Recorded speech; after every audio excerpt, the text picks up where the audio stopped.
Hello, Hoovien, and welcome to the channel. Welcome back to What We Hear in the Shadows. Today we are doing the final pilot episode because we were going to do 4, but then the 4th idea fell through. So today we're doing our final episode. Now, if you're watching this on the YouTube, I am trying to work out the best angle for this because when I did my last podcast, the audio was amazing, but the visual wasn't that great. So, if you hear any noise in a minute, that'll be me just adjusting the setup. Make sure that nothing falls out like it has been. So the microphone's probably been a little bit wonky. Anyway, so we've got a sort of resemblance of a microphone now if you're watching this on the YouTube or on Spotify. I wish I knew how to actually... Oh, worked it out. Right. And then tighten this up. Like this. Move it there. There we go. I think I've got it now. So, today here's one I made earlier, a Blue Peter podcast.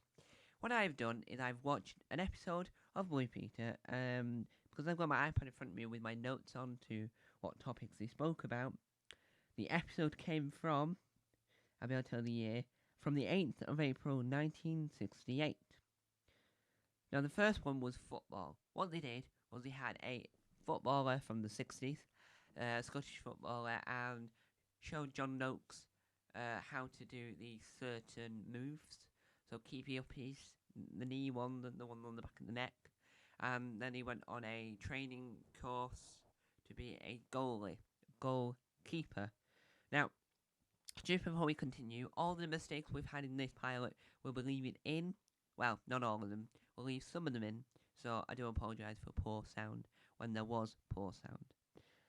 Number 2 was a pigeon. Now, this wasn't part of the show. There wasn't supposed to be a pigeon in the room at the time, but it happened to be a fact that the pigeon broke in by accident. So they were in the middle of doing a segment, and there was a pigeon in the background.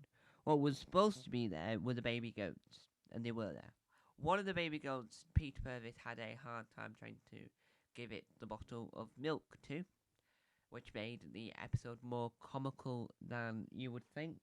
You would think for Blue Peter that it wouldn't have any comical angles in the early days, but it did have comical angles. Sorry if this video is also short.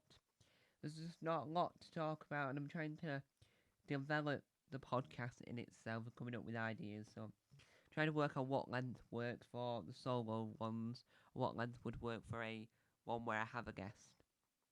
So, at the end of this, we'll probably do a poll or something. So the pigeon breaks in, right? They cut to a clip of one of the presenters at the Tower of London, where she was talking about Lady Jane Grey, the 9-day. She was only the queen for 9 days. And then Easter. So their famous catchphrase, here's one I made earlier, is for their making segments. It was Easter time because it was April, and they made some egg out gelatin things. So they had an eggshell, gelatin within it, as a mold, and they made it. And I don't know if you're supposed to eat them or what, but it seemed rather interesting. So they did sports cars. They did sport cars, and he had a motor racing bloke in. He wasn't Formula One. He was it's the NASCAR. He was a NASCArer, I think. I'm not too sure if he was a NASCArer now. Oh, I'm now confused. Oh no. I don't know. Anyway, they had him with a car that was broken, and they had him on to show him the car. They also had Petra, was the dog of the time, and they had a new guide dog as a puppy they were training. Well, they weren't going to train him, they were going to keep. So, I think it was a generally interesting episode, and I'm excited to watch the next one. I've seen them all before, so yeah, so there you go. That is, here's one I made earlier. If this were going to be a full thing, we would have loads more episodes to get through. And, yeah, I'm going to go now so I can sneeze. Thank you guys for watching. Time on Tomat. Bye. Remember, I've forgotten